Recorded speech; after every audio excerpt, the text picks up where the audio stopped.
जय हिंद दोस्तों। आज हम स्टार्ट करने वाले हैं अपनी अंतराल जो क्लास 12 की बुक है हिंदी साहित्य की, उसको हम करेंगे। इसका मैं आपको पूरी समरी बताऊंगा इस बुक की, जितने भी अपने 3 पार्ट है उनकी। तो बने रहिए मेरे साथ एंड चैनल को लाइक एंड सब्सक्राइब कर दीजिए। तो इसका जो पहला पार्ट है वो है सूरदास की झोपड़ी।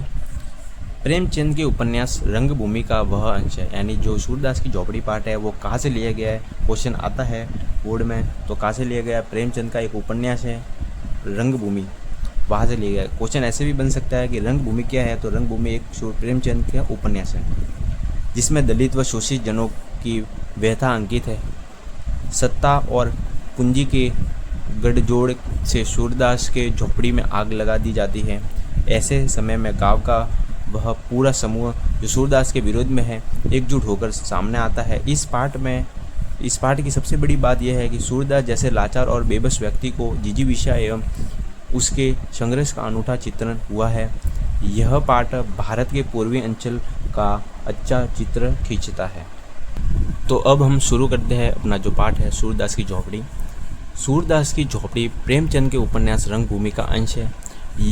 एक दृष्टिहीन व्यक्ति जितना बेबस और लाचार जीवन जीने को अभिशप्त होता है, सूरदास का चरित्र ठीक इसके विपरीत है। सूरदास अपनी परिस्थितियों से जितना दुखी वह आहत है, उससे कहीं अधिक आहत है भैरव और जगदर द्वारा किए जा रहे अपमान से, उनकी ईर्ष्या से। जो सूरदास जो है अपनी परिस्थितियों से जितना दुखी व आहत है उससे कहीं अधिक आहत है, यानी कि सूरदास अपनी जो गरीबी है उससे दुखी व आहत है। जितना दुखी व आहत है उससे अधिक वह किससे आहत है? जो भैरव और जगदर द्वारा किए जा रहे अपमान है ना, उनसे वह ज़्यादा आहत है रादर देन उसकी परिस्थितियों से। भैरव की पत्नी सुभागी भैरव की मार से डर से सूरदास की झोपड़ी में छिप जाती है। यानी जो भैरव है वो उनकी पत्नी है सुभागी, उसको मारता पीटता रहता है शराब पीकर। तो इस कारण क्या करती है सुभागी भैरव की मार से डर से सूरदास की झोपड़ी में चली छिप जाती है। सूरदास क्या करता है कि भैरव सुभागी को मारता है, तो सुभागी को शरण दे देता है अपनी झोपड़ी में। सुभागी को मारने भैरव सूरदास की झोपड़ी में घुस जाता है।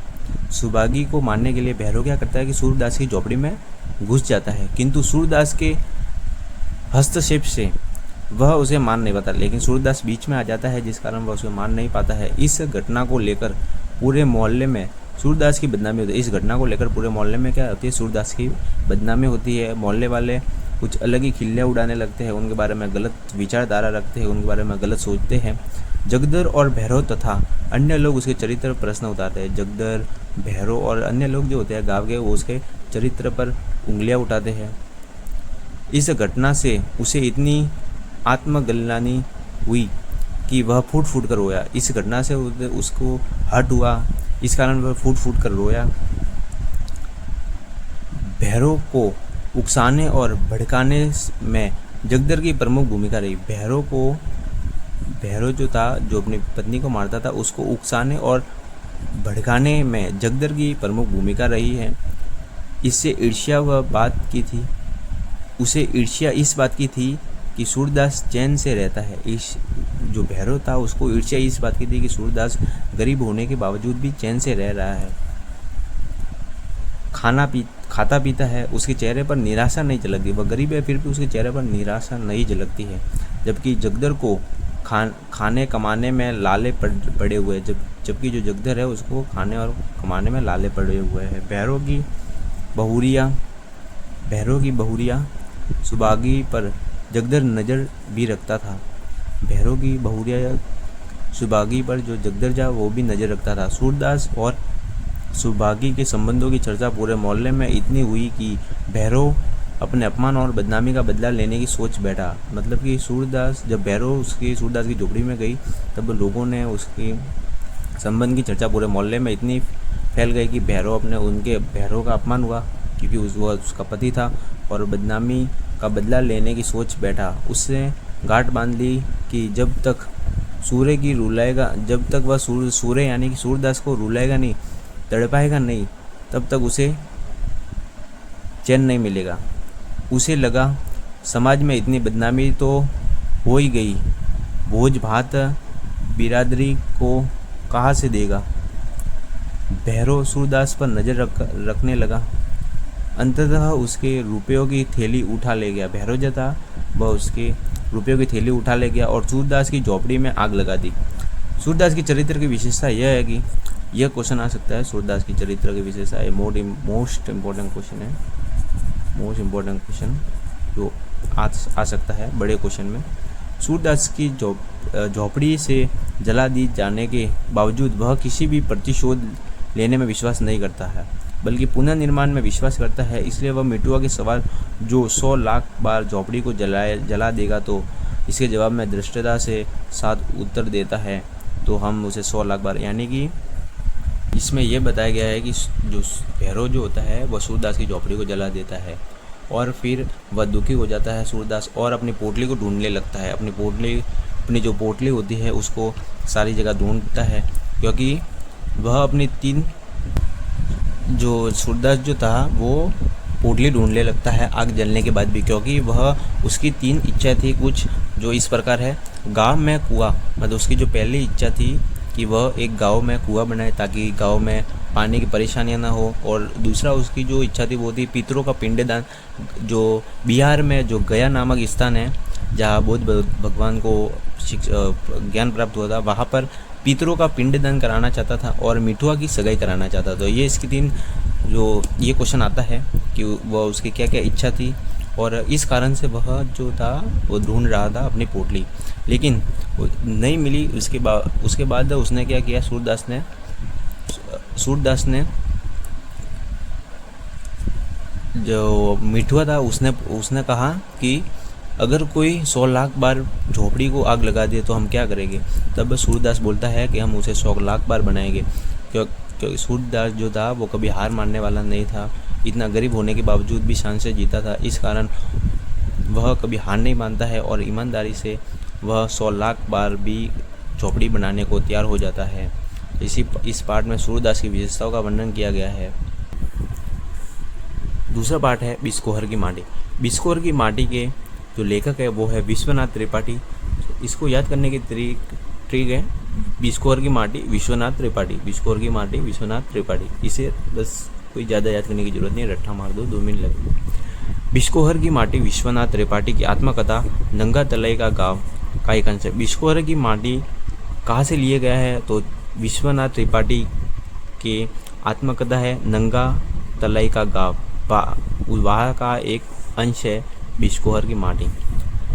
यह अंश गांव की स्मृति के परिप्रेक्ष्य में रचा गया है। इसमें सिर्फ नॉस्टेल्जिया नहीं है, प्रकृति के साथ मनुष्य के संबंधों की मार्मिक पड़ताल भी निहित है। जीवन की स्थितियाँ ऋतुओं के साथ कैसे बदलती है और प्रकृति के प्रकोपों को ग्रामीण जीवन की तरह झेलता है तथा उसी प्रकृति का वह किस तरह सहज उपयोग करता है और उसे कितना अटूट प्रेम करता है, ये सारे भाव मिलकर इस पाठांश की अद्भुत अभिव्यंजना को प्रमाणित करते हैं। एक प्रकार से देखा जाए तो यह पाठ ग्रामीण जीवन के रूप में रस और गंध को उकरने वाला एक मार्मिक पाठ है। बिस्कोहर की माटी। प्रस्तुत पाठ बिस्कोहर की माटी विश्वनाथ त्रिपाठी जो लेखक है उसकी आत्मकथा नंगा तलाई गाँव का एक अंश है। आत्मकथात्मक शैली में लिखा गया है, ये कैसी शैली में लिखा गया तो आत्मकथात्मक शैली में लिखा गया है।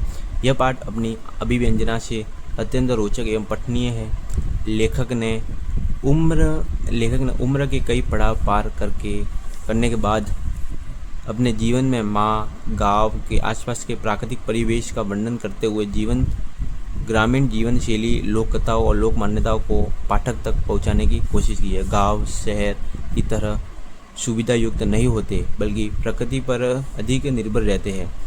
इस निर्भरता का दूसरा पक्ष प्राकृतिक सौंदर्य भी है, जिसे लेखक ने बड़े मनोयोग से जिया और प्रस्तुत किया है। इस तरह प्रकृति के संपदा के रूप में अकाल में व्यक्त खाई में जाने वाली कमल ककड़ी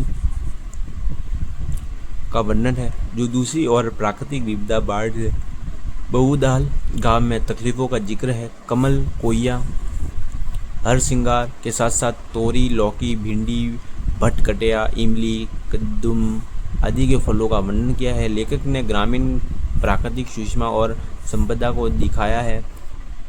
तो डोढ़ा, मजगिदवा, धामिन, गोवन, घोरकड़च आदि ये सब सांप हैं। सांपों, बिच्छू आदि के वर्णन द्वारा भय मिश्रित वातावरण का भी निर्माण किया है। ग्रामीण जीवन में शहरी दवाइयों की जगह प्रकृति के प्राप्त फूल पत्तियों का प्रयोग भी आम है, जिसे लेखक ने रेखांकित किया है। पूरी कथा के केंद्र में है बिस्कोहर, जो लेखक का गाँव है, और एक पात्र विश्वनाथ, जो लेखक स्वयं विश्वनाथ है। गर्मी, वर्षा और शरद ऋतु में गाँव में होने वाले दिक्कतों का लेखक ने मन पर प्रभाव पड़ा है, जिसे उल्लेख इस रचना में भी दिखाई पड़ता है। 10 वर्ष की उम्र में करीब 10 वर्ष बड़ी स्त्री को देखकर उसके मन में उठे भावों, संवेगों और अमिट प्रभाव व उसकी मार्मिक प्रस्तुति के बीच संवेदों की यथावत आंचलिक प्रस्तुति अनुभव की संवेदा, सत्यता और नैसर्गिकता के द्योतक है। पूरी रचना में लेखक ने अपने देखे भोगे से यथार्थ को प्राकृतिक सौंदर्य के साथ प्रस्तुत किया है। लेखक की शैली अपने आप में अनूठी और बिल्कुल नई है। तीसरा जो पाठ है वो है अपना मालवा। समाचार पत्र जनसत्ता में प्रकाशित प्रभात जोशी में आलेख के यह क्वेश्चन जो है 2025 बोर्ड में आया था। समाचार पत्र जनसंचार किसके द्वारा प्रकाशित किया गया? तो प्रकाश ज्योति के आलेख की प्रस्तुति है, जिसमें मालवा क्षेत्र का जनजीवन मुखर होकर सामने आया है। यह पाठ जल और पर्यावरण संबंधी समस्याओं के केंद्र में रखते हुए जीवट के साथ इस चित्र में लोग प्राकृतिक आपदाओं का सामना करते हैं, इसका प्रभावशाली चित्र इस पाठ में है। साथ ही यह पाठ उस तकनीकी और प्रौद्योगिकी विकास का प्रहार करता है, जिसमें चलते ग्रामीण और कस्बई क्षेत्रों में अस्मिता नष्ट हो रही है। अपना मालवा खाऊ उजाड़ू सभ्यता में, यानी कि खाना उजाड़ना सभ्यता है, ये जो अमेरिका की है। प्रभात ज्योति अपना मालवा खाऊ उजाड़ू सभ्यता पाठ में जनसत्ता, ये एक अखबार है। 1 अक्टूबर 2006 में कागज कादरे स्तंभ में लिया गया है। इस पाठ में लेखक ने मालवा प्रदेश की मिट्टी, वर्षा, नदियों की स्थिति, उद्गम एवं विस्तार एवं वहाँ के जनजीवन एवं संस्कृति को चित्रित किया है। पहले के मालवा, मालवी धरती गहन गंभीर डगडग रोटी पग पग नीर की, अब मालवा की धरती नदी नाले सूख गए हैं, पग पग नीर वाला मालवा सूखा हो गया है की तुलना की है। और जो मालवा अपनी सुख, समृद्धि एवं संपदा के लिए व्याख्यात था, वही अब खाऊ उजाड़ू सभ्यता में फंसकर उलझ गया है। यह खाऊ उजाड़ू सभ्यता यूरोप और अमेरिका की देन है, जिसमें कारण विकास की औद्योगिक सभ्यता उजाड़ की असभ्यता बन गई है, उसे पूरी तरह दुनिया में प्रभावित हुए हैं। पर्यावरण बिगड़ा है। लेखक की पर्यावरण संबंधी समस्या चिंता सिर्फ मालवा तक सीमित न होकर सार्वभौमिक हो गई है। अमेरिका की खाऊ उजाड़ू जीवन पद्धति में दुनिया को इतना प्रभावित कर दिया है कि हम जीवन पद्धति, संस्कृति, सभ्यता तथा अपनी धरती को उजाड़ने में लगे हुए हैं। इस बहाने लेखक ने इसे खाऊ उजाड़ू जीवन पद्धति के द्वारा पर्यावरण विनाश की पूरी तस्वीर खींची है, जिसे मालवा भी नहीं बच सका है। आधुनिक औद्योगिक विकास में हमें अपनी जड़ जमीन में अलग कर दिया है, अपनी मान्य और हम उजड़ रहे हैं। इस पाठ में माध्यम से लेखक ने पर्यावरणीय सरोकार को आम जनता में जोड़ दिया है तथा पर्यावरण के प्रति लोगों को सचेत किया है।